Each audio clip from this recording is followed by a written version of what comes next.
ਦੋਸਤੋ ਸੱਜਣੋ ਮਿੱਤਰੋ ਤੇ ਬੇਲੀਓ ਤੁਹਾਡਾ ਆਪਣਾ ਮੈਂ ਨਸੀਰ ਅਹਿਮਦ ਅਰਾਈ ਲਾਹੌਰ ਤੋਂ ਹਮ ਅਰਾਈ ਫੈਮਿਲੀ YouTube ਚੈਨਲ ਵਾਸਤੇ ਤੁਹਾਡੇ ਸਾਹਮਣੇ ਹਾਜ਼ਰ ਹੈ। ਦੋਸਤੋ ਇੱਕ ਦੋਸਤ ਨੇ ਦੀ ਫਰਮਾਇਸ਼ ਦੇ ਉੱਤੇ ਅੱਜ ਦੀ ਮੈਂ ਵੀਡੀਓ ਪੰਜਾਬੀ ਚ ਬਣਾ ਰਿਹਾ। ਅਗਰ ਕੋਈ ਇਹਦੇ 'ਚ ਜਨਾਬ ਊਂਚ ਨੀਚ ਹੋ ਜੇ ਤੇ ਮਾफ़ ਕਰ ਦੇਣਾ।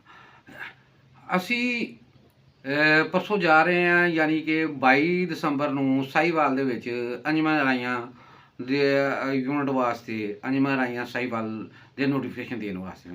ਜਿਸ ਤਰ੍ਹਾਂ ਹੀ ਸਾਹੀਵਾਲ ਦੀ ਗੱਲ ਹੋਈ ਤੇ ਜਨਾਬ ਮੈਨੂੰ ਤਕਰੀਬਨ 30-32 ਸਾਲ ਪਹਿਲੇ ਦਾ ਜਿਹੜਾ ਅਸੀਂ ਵਿਜ਼ਿਟ ਕੀਤਾ ਸੀ ਸਾਹੀਵਾਲ ਦਾ ਉਹ ਵਾਕਿਆ ਯਾਦ ਆ ਗਏ। ਇਹ ਗਾਲਬਨ 92 93 1992 ਦੀ ਗੱਲ ਹੈ। ਅੰਜਮਨ ਫਲਾਹ ਰਾਈਆਂ ਅਸੀਂ ਚਲਾ ਰਹੇ ਸਨ। ਉਹ ਅੰਜਮਨ ਫਲਾਹ ਰਾਈਆਂ ਦੇ ਪਲੇਟਫਾਰਮ ਤੋਂ ਸਾਨੂੰ ਦਾਵਤ ਦਿੱਤੀ ਗਈ ਸਾਹੀਵਾਲ ਦੇ ਦੌਰੇ ਦੀ। ਸਾਹੀਵਾਲ ਸ਼ਹਿਰ ਤੋਂ ਜਨੂਬ ਮਗਰਬ ਵਾਲੀ ਸਾਈਡ ਦੇ ਤੇ ਇੱਕ ਚੱਕ ਕੇ 192 ਆਰ ਮੁਰਸ਼ਿਦਾਬਾਦ ਉੱਥੇ ਮਲਕ ਬਿਨਯਾਮੀਨ ਸਾਹਿਬ ਸਨ। ਉਹਨਾਂ ਦਾ ਉਸ ਵਕਤ ਫਰੂਟ ਫਾਰਮ ਦੇ ਨਾਮ 'ਤੇ ਮਸ਼ਹੂਰ ਸਨ, ਮਲਕ ਫਰੂਟ ਫਾਰਮ ਵਾਲੇ। ਮਲਕ ਬਿਨਯਾਮੀਨ ਸਾਹਿਬ ਜਿਹੜੇ ਸਨ ਉਹ ਪੰਜਾਬ ਐਂਟੀ ਟੀਵੀ ਐਸੋਸੀਏਸ਼ਨ ਦੇ ਤਾਹਯਾਤ ਪ੍ਰੈਜ਼ੀਡੈਂਟ ਸਨ। ਉਹਨਾਂ ਨੇ ਸਾਨੂੰ ਦਾਵਤ ਦਿੱਤੀ।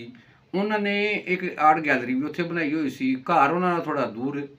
ਉਹ ਸੁਬਾਹ ਨੂੰ ਤਹੱਯਦ ਦੀ ਨਮਾਜ਼ ਤੋਂ ਪਹਿਲੇ ਆ ਕੇ ਤਹੱਯਦ ਦੀ ਨਮਾਜ਼ ਆਪਣੇ ਫਰੂਟ ਫਾਰਮ 'ਚ ਪੜ੍ਹਦੇ ਸਨ। ਉਸ ਤੋਂ ਬਾਅਦ ਉਹ ਹੱਥ ਦੇ ਨਾਲ ਕੁਰਾਨ ਪਾਕ ਲਿਖਣਾ ਸ਼ੁਰੂ ਕਰ ਦਿੰਦੇ ਸਨ। ਉਹਨਾਂ ਨੇ ਜਿਹੜੀ ਕੁਰਾਨ ਪਾਕ ਦੀ ਰੂਹਨੁਮਾਈ ਦੀ ਤਕਰੀਬ ਵਾਸਤੇ ਸਾਰੇ ਦੋਸਤਾਂ ਨੂੰ ਬੁਲਾਇਆ। ਉਹ ਆਰਟ ਪੇਪਰ 'ਤੇ ਲਿਖਿਆ ਸੀ। ਇੱਕ ਜਿਲਦ ਦਾ ਵਜ਼ਨ 40 ਕਿਲੋ ਅਤੇ ਤਿੰਨਾਂ ਜਿਲਦਾਂ ਦਾ ਵਜ਼ਨ 120 ਕਿਲੋ। ਇੱਕ ਸਫ਼ੇ ਦਾ ਡਿਜ਼ਾਈਨ ਦੂਸਰੇ ਨਾਲ ਨਹੀਂ ਸੀ ਮਿਲਦਾ, ਦੂਸਰੇ ਦਾ ਤੀਸਰੇ ਨਾਲ ਨਹੀਂ ਸੀ ਮਿਲਦਾ, ਸਾਰਾ ਹੱਥ ਦੇ ਨਾਲ। ਉਹਨਾਂ ਨੇ ਕੁਰਾਨ ਪਾਕ ਦਾ ਮੌਜ਼ਾ ਦੱਸਿਆ ਕਿ ਜਿਸ ਵੇਲੇ ਮੈਂ ਕੁਰਾਨ ਪਾਕ ਲਿਖਣਾ ਸ਼ੁਰੂ ਕਰ ਦਿੱਤਾ ਅਤੇ ਮੈਨੂੰ ਨਜ਼ਰ ਦੀ ਐਨਕ ਲੱਗੀ ਹੋਈ ਸੀ। ਕੁਰਾਨ ਪਾਕ ਮੁਕੰਮਲ ਹੋਣ ਦੇ ਨਾਲ ਹੀ ਨਜ਼ਰ ਦੀ ਐਨਕ ਖਤਮ ਹੋ ਗਈ। ਫਿਰ ਉਹਨਾਂ ਨੇ ਦੱਸਿਆ ਕਿ ਇੱਕ ਦਫਾ ਸਾਹੀਵਾਲ ਦੇ ਵਿੱਚ ਇੰਨੀ ਜ਼ਾਲਾਬਾਰੀ ਹੋਈ ਕਿ ਸਾਰੀਆਂ ਫਸਲਾਂ ਤਬਾਹ ਹੋ ਗਈਆਂ, ਲੇਕਿਨ ਕੁਰਾਨ ਪਾਕ ਦੀ ਬਰਕਤ ਦੇ ਨਾਲ ਉਹਨਾਂ ਦੇ ਫਰੂਟ ਫਾਰਮ ਦੇ ਵਿੱਚ ਇੱਕ ਦਾਣਾ ਵੀ ਜ਼ਾਲਾਬਾਰੀ ਔਲਿਆਂ ਦਾ ਨਹੀਂ ਪਿਆ ਤਾਂ ਉਹਨਾਂ ਦਾ ਕੋਈ ਨੁਕਸਾਨ ਨਹੀਂ ਹੋਇਆ। ਦੋਸਤੋ ਉਸ ਵਕਤ ਦੇ ਵਿੱਚ ਜਿਹੜੇ ਸਾਥੀ ਸਨ ਜਿਨ੍ਹਾਂ ਨਾਲ ਮੁਲਾਕਾਤ ਹੋਈ, ਕੁਝ ਪੁਰਾਣੀਆਂ ਤਸਵੀਰਾਂ ਦੇ ਨਾਲ ਮੈਂ ਤੁਹਾਨੂੰ ਦੱਸਣਾ ਚਾਹੁੰਦਾ ਵਾਂ ਕਿ ਜਨਾਬ ਕਿਹੜੇ ਕਿਹੜੇ ਸਾਥੀ ਉਸ ਵਕਤ ਮੌਜੂਦ ਸਨ ਅਤੇ ਅੱਜ ਸਾਡੇ 'ਚ ਮੌਜੂਦ ਨਹੀਂ। ਸਭ ਤੋਂ ਪਹਿਲੇ ਮੈਂ ਕੈਮਰਾਮੈਨ ਨੂੰ ਕਹਾਂਗਾ ਜੀ ਇਹ ਮਲਕ ਬਿਨਯਾਮੀਨ ਸਾਹਿਬ ਨੇ। ਯਕੀਨਨ ਪੁਰਾਣੇ ਬੰਦੇ ਇਹਨਾਂ ਨੂੰ ਜਾਣਦੇ ਹੋਣਗੇ, ਅੱਜ ਇਹ ਦੁਨੀਆ 'ਚ ਨਹੀਂ ਹੈ। ਅੱਲਾਹ ਤਾਲਾ ਇਹਨਾਂ ਨੂੰ ਖੁਲੀ ਕੇ ਰਹਿਮਤ ਕਰੇ। ਇਸ ਤੋਂ ਬਾਅਦ ਜਨਾਬ ਇਹ ਮੀਆਂ ਅਜ਼ਹਰ ਸਾਹਿਬ ਨੇ ਅਤੇ ਚੌਧਰੀ ਅਸ਼ਰਫ ਸਾਹਿਬ ਨੇ ਸ਼ਾਇਦ, ਅਤੇ ਇੱਕ ਸਾਈਡ ਦੇ ਉੱਤੇ ਇਜਾਜ਼ੁਲ ਹਕ ਸਾਹਿਬ ਨੇ। ਇਹ ਵੀ ਕੁਰਾਨ ਪਾਕ ਦੀ ਜਿਲਦ ਦਾ ਅਤੇ ਕੁਰਾਨ ਪਾਕ ਦੇ ਸਫਾਤ ਦਾ ਮੁਆਇਨਾ ਕਰ ਰਹੇ ਨੇ, ਦੇਖ ਰਹੇ ਨੇ। ਇਸ ਤੋਂ ਬਾਅਦ ਮਲਕ ਸਾਹਿਬ ਨੇ ਜਿਹੜਾ ਇੱਕ ਆਰਟ ਗੈਲਰੀ ਬਣਾਈ ਸੀ, ਉਹ ਹੱਥ ਦੇ ਨਾਲ ਬੜੇ ਅੱਛੀ ਕੈਲੀਗ੍ਰਾਫੀ ਕਰ ਲੈਂਦੇ ਸਨ।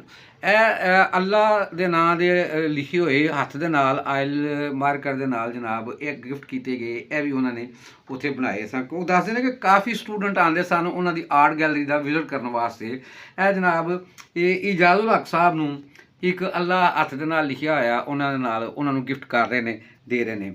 ਇਹ ਇਜਾਜ਼ੁਲ ਹਕ ਸਾਹਿਬ ਸਪੀਚ ਕਰ ਰਹੇ ਨੇ। ਉਸ ਵਕਤ ਦੇ ਇਜਾਜ਼ੁਲ ਹਕ ਸਾਹਿਬ ਅਤੇ ਹੁਣ ਦੇ ਜਨਾਬ ਇਜਾਜ਼ੁਲ ਹਕ ਸਾਹਿਬ ਤੁਸੀਂ ਦੇਖ ਸਕਦੇ ਹੋ। ਇਹ ਵੀ ਜਨਾਬ ਮੈਂ ਨਸੀਰ ਇਜਾਜ਼ੁਲ ਹਕ ਸਾਹਿਬ ਦੇ ਨਾਲ ਖਲੋਤਾ ਹੋਇਆ ਉਸ ਵਕਤ। ਇਹ ਉਸ ਵਕਤ ਦੀ ਯਾਦਗਾਰ ਤਸਵੀਰ ਹੈ। ਇਸ ਪਿਕਸ ਦੇ ਵਿੱਚ ਵੀ ਮੀਆਂ ਅਜ਼ਹਰ ਸਾਹਿਬ ਨੇ, ਇਜਾਜ਼ੁਲ ਹਕ ਸਾਹਿਬ ਨੇ ਅਤੇ ਮਲਕ ਬਿਨਯਾਮੀਨ ਸਾਹਿਬ ਨੇ, ਅਤੇ ਬਾਕੀ ਦੋਸਤ ਦਾ ਮੈਨੂੰ ਨਾਂ ਯਾਦ ਨਹੀਂ, ਨਾ ਸ਼ਨਾਖਤ 'ਚ ਨਹੀਂ। ਯਕੀਨਨ ਸਾਹੀਵਾਲ ਦੇ ਰਹਿਣ ਵਾਲੇ ਕੁਝ ਸਾਥੀ ਸ਼ਖਸੀਅਤ ਨੇ, ਦੂਸਰੇ ਸਾਥੀ ਜਾਣਦੇ ਹੋਣਗੇ, ਉਸ ਜਾਣਦੇ ਹੋਣਗੇ। ਇਹਦੇ 'ਚ ਮੀਆਂ ਅਜ਼ਹਰ ਸਾਹਿਬ ਨੂੰ ਜਨਾਬ ਇਹ ਗਿਫਟ ਕੀਤਾ ਜਾ ਰਿਹਾ ਹੈ, ਹੱਥ ਦਾ ਲਿਖਿਆ ਹੋਇਆ ਅੱਲਾ ਦੇ ਨਾਂ ਦਾ। ਉਸ ਵਕਤ ਦੀ ਪਿਕਸ ਹੈ ਇਹ ਜਿਹੜੀ ਪਿਕਸ ਹੈ। ਇਹਦੇ ਵਿੱਚ ਜਨਾਬ ਮੀਆਂ ਅਜ਼ਹਰ ਸਾਹਿਬ ਨੇ, ਮੈਂ ਨਸੀਰ ਅਤੇ ਪਿੱਛੇ ਹਕੀਮ ਸਦੀਕ ਸਾਹਿਬ ਉਸ ਵਕਤ ਅੰਜਮਨ ਫਲਾਹ ਰਾਈਆਂ ਦੇ ਪ੍ਰੈਜ਼ੀਡੈਂਟ, ਅਤੇ ਇਹਨਾਂ ਦੇ ਨਾਲ ਜਿਹੜੀ ਸ਼ਖਸੀਅਤ ਹੈ ਮੈਂ ਭੁੱਲ ਗਿਆ ਵਾਂ, ਮੈਂ ਉਹਨਾਂ ਦਾ ਨਾਂ ਨਹੀਂ ਜਾਣਦਾ।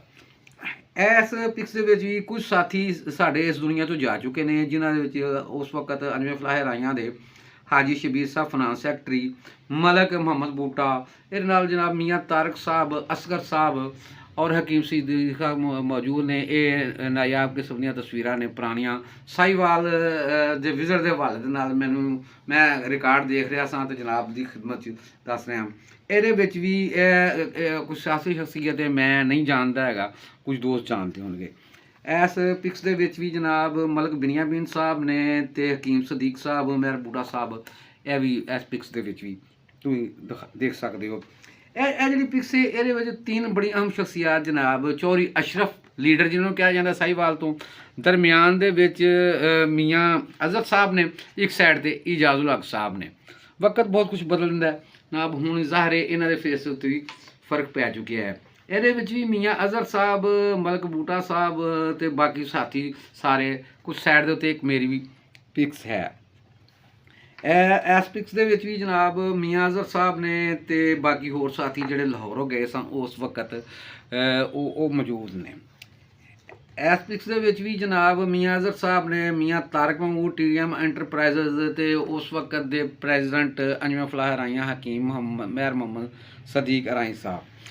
ਇਸ ਪਿਕਸ ਦੇ ਵਿੱਚ ਮਲਕ ਬਿਨਯਾਮੀਨ ਸਾਹਿਬ ਬੜੇ ਕਲੋਜ਼ ਕਰਕੇ ਦੱਸ ਰਹੇ ਨੇ ਜਨਾਬ ਇਜਾਜ਼ੁਲ ਹਕ ਸਾਹਿਬ ਨੂੰ ਕਿ ਕੁਰਾਨ ਪਾਕ ਦੇ ਸਫਿਆ ਬਿਲਕੁਲ ਕਲੋਜ਼ ਕਰਕੇ ਕੈਮਰਾਮੈਨ ਨੇ ਦਿਖਾਇਆ ਹੈ ਜਨਾਬ, ਤੁਸੀਂ ਦੇਖ ਸਕਦੇ ਹੋ ਜਨਾਬ। ਉਹ ਉਸ ਵਕਤ ਦਾ ਮੀਆਂ ਅਜ਼ਹਰ ਤੇ ਅੱਜ ਦਾ ਮੀਆਂ ਅਜ਼ਹਰ ਜਨਾਬ, ਇਹ ਸਾਰੇ ਸਾਥੀ ਉੱਥੇ ਇਕੱਠੇ ਹੋਏ ਸਨ।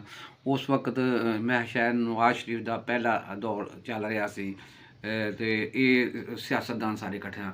ਦੋਸਤੋ ਤਸਵੀਰਾਂ ਬੋਲਦੀਆਂ ਨੇ, ਬਹੁਤ ਸਾਰਾ ਰਿਕਾਰਡ ਮੇਰੇ ਕੋਲ ਪਿਆ ਹੋਇਆ ਹੈ।